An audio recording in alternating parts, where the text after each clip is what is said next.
बघा एकदम कुरकुरीत कुडूम कुडूम हे फ्राईड चिकन तयार झालेलं आहे. आणि तुम्हाला सांगते, हे फ्राईड चिकन करताना यामध्ये कॉर्नफ्लॉरचा वापर केलेला नाही आहे. अगदी साध्या सुध्या पद्धतीने फ्राईड चिकन केलेलं आहे. इतकं कुरकुरीत होतं. बरं, तेलाचं करायचं काय हे देखील पुढे सांगितलं आहे, त्यामुळे व्हिडिओ शेवटपर्यंत नक्की बघा. नवीन कोरक करकरीत चॅनल सबस्क्राईब करा. नमस्कार, मी मधुरा रेसिपीमध्ये तुम्हा सर्वांचं खूप खूप खूप मनापासून स्वागत. सगळं झालंय सांगून, आता रेसिपी सुरू करूया. तर फ्राईड चिकन करण्यासाठी इथे मी अर्धा किलोला थोडे जास्त चिकन ड्रमस्टिक घेतले. चिकनचे करी कट पीसेस घेतले तरी चालतील, चिकन विंग्स वापरले तरी चालतील. तर याला आहे ना असं स्लिट करून घेणं गरजेचं आहे, म्हणजे मसाला आतपर्यंत मुरतो आणि चिकन आतपर्यंत रसरशीत होतं. हे बघा.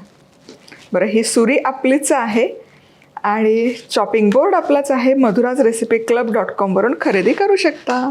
असे छान स्लिट द्यायचे. तळलेलं चिकन काय होतं ना बऱ्याचदा, ते तळून झालं की आतमध्ये सुकून जातं किंवा असं सुकं होतं, कोरडं होतं, रसरशीत राहत नाही. आता ते रसरशीत राहावं म्हणून काय करायचं, तर चिकन मिठाच्या पाण्यामध्ये भिजत घालायचं. हो, हे असं भिजलं ना त्यातलं प्रोटीन जरा जाळं कडक नाही होत, सॉफ्ट राहतं आणि चिकन आतपर्यंत रसरशीत राहतं. तर सगळ्यात आधी करायचं काय, भरपूर पाणी घ्यायचं. यामध्ये 1 टेबलस्पून मीठ घालूयात. 3 कप पाणी आहे साधारण, तर 1 टेबलस्पून मीठ घातलं आणि हे चिकन यामध्ये बुडवूया.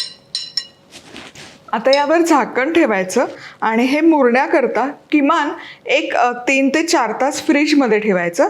रूम टेम्परेचरवर मुरणार असेल तर तासभर ठेवू शकता, पण जास्त वेळ ठेवणं असेल, रात्रभर ठेवणं असेल तर फ्रीजमध्ये ठेवा. आणि जेव्हा आपल्याला तळायचं आहे त्याच्या किमान 1 तास आधी तरी बाहेर काढायचं. मिठाच्या पाण्यामध्ये चिकन बरोबर आता 4 तास ठेवलं होतं. रूम टेम्परेचरवर ठेवलं, फ्रीजमध्ये नव्हतं ठेवलं. आता बघा, चिकनला मस्तपैकी बाथ झाला आहे, सॉल्ट बाथ आजचा. आता यातलं पाणी काढायचं, निथळायचं आणि हे साईडला एका डिशमध्ये किंवा असं चाळणीवर ठेवा, म्हणजे पाणी त्यातलं निथळत राहील. पण तुम्हाला सांगते, ही प्रोसेस आहे ना अजिबात स्किप करू नका. मस्त ज्युसी चिकन होतं या पद्धतीने केलं तर. आहा, वा.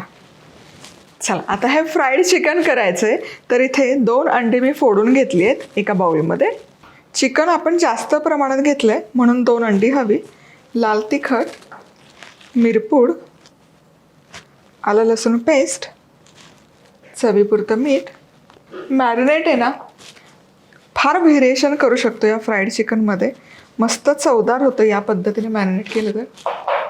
त्यामध्ये टोमॅटो सॉस, चिली सॉस घातला तरी चालेल, बारीक चिरलेली कोथिंबीर आणि हे चांगलं फेटून घ्यायचं.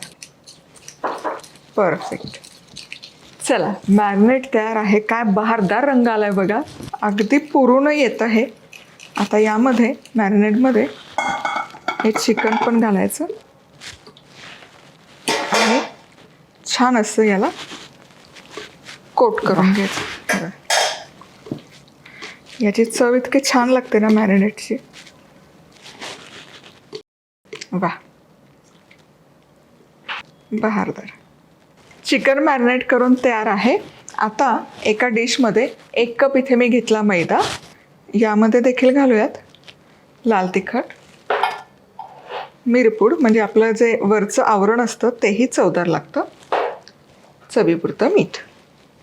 सुके जिन्नस मिसळायचे आणि यामध्ये ना आता हे बघा, हे जे चिकन आपण तयार करून घेतलं आहे, हे चिकन छान घोळवायचं.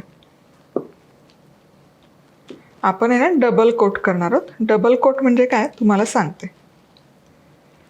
हा झाला सिंगल कोट. चला, आता हे सिंगल कोट झालं. डबल कोट करण्याकरता हे चिकन पुन्हा एकदा आपल्याला या अंड्याच्या मिश्रणामध्ये घोळवायचं. बरं, इथे मैद्याच्या ऐवजी पुन्हा थोडं मैदा कॉर्नफ्लॉर असं कॉम्बिनेशन केलं तरी चालेल. आता बघा, आता मजा बघा. आता हे प्रॉपर याला कोटिंग असं भारी बसतं ना, वा. आणि टेक्स्चरही बहारदार येतं. आणि अर्धा कॉर्नफ्लॉवर अर्धा मैदा असंही तुम्ही कॉम्बिनेशन करू शकता. पुन्हा अंड्याच्या मिश्रणामध्ये घोळवायचं आणि पुन्हा मैदा बहारदार. चला बघा काय दिसतंय का मग. आता असं सगळं चिकन तयार करते. चला हे चिकन कोट करून झालंय. आता तळायचं.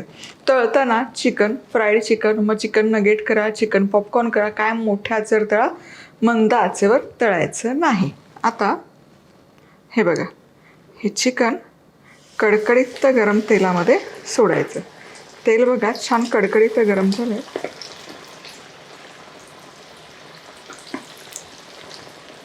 आणि मोठ्या आचेवर तळून घ्यायचं. एका वेळेस खूप सॅच्युरेट नका करू, 3-4 पीस टाका म्हणजे ते व्यवस्थित छान तळलं जाईल. चिकन एकदा का तेलात सोडलं की किमान 2-3 मिनिटं तरी त्याला काहीही हात नका लावू, डिवचू नका. छान असंच व्यवस्थित तळून होऊ दे. आणि मी पुन्हा सांगते मंद आचेवर नका तळू. कडकडीत तेल गरम करा आणि कडकडीत एक बाजू किमान 4 मिनिटं तरी दोनही बाजूने असे 7-8 मिनिटं तरी तळण्याकरता जाऊ देत म्हणजे ते आतपर्यंत छान शिजेल. नाहीतर आतमध्ये कच्चं राहील. बाहेरून खरपूस झालं पाहिजे, आतपर्यंत शिजलं देखील पाहिजे. आता 3 मिनिटं तरी हे व्यवस्थित असंच ठेवणार आहे आणि मग आपण उलटवूया. चला 3 मिनिटं झाले. आता हे उलटवूयात.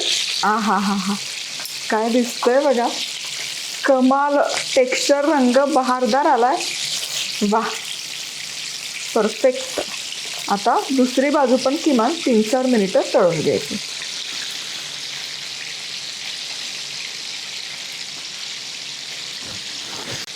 आई स्मेल चांगला येते. हेल्प पाहिजे काय?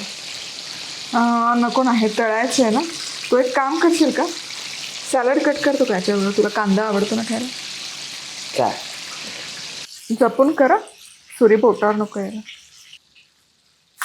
वा चिकन मस्त तळून झालंय. हा रंग बघा, टेक्स्चर बघा. विकतचं मिळतं की नाही फ्राईड चिकन, त्यापेक्षाही भारी होतं. आता हे काढून असं जाळीवर ठेवूयात. बहारदार. तेल सगळं निथळायचं आणि हे असं टिश्यू पेपरवर किंवा जाळीवर ठेवा म्हणजे जास्तीचं तेल आहे ना खाली निथळलं जातं. याच प्रकारे मोठ्या आचेवर पुढचं चिकनही तळून घेते.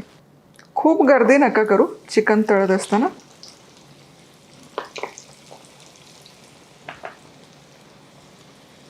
हे उरलेलं चिकन तळून उरलेलं तेलाचं करायचं काय, सगळ्यांचा प्रश्न असतो. तुम्हाला सांगते, हे तेल गाळा आणि नॉनव्हेज सेपरेट ठेवा. कारण व्हेज नॉनव्हेज बऱ्याच वेळा मिक्स होतं. आणि जेव्हा नॉनव्हेजमध्ये बिर्याणी करत असाल, बिर्याणीचा कांदा तळायला किंवा त्याची फोडणी घालायला, कारण चिकनचा स्वाद त्या तेलामध्ये उतरलेला असतो, त्यामुळे बिर्याणीमध्ये हे भन्नाट जातं. किंवा कुठलाही रस्सा भाजी करायला किंवा त्याचा मसाला परतायचा आहे तर त्यामध्ये हे तेल तुम्ही वापरू शकता. पण फ्राईड तेल बरेच जण वापरायचं टाळतात. मग इन दॅट केस तुम्ही व्हेज नॉनव्हेज दोन्ही फ्राईड तेल खातच नसाल तर मग तुम्ही डिस्कार्ड करा.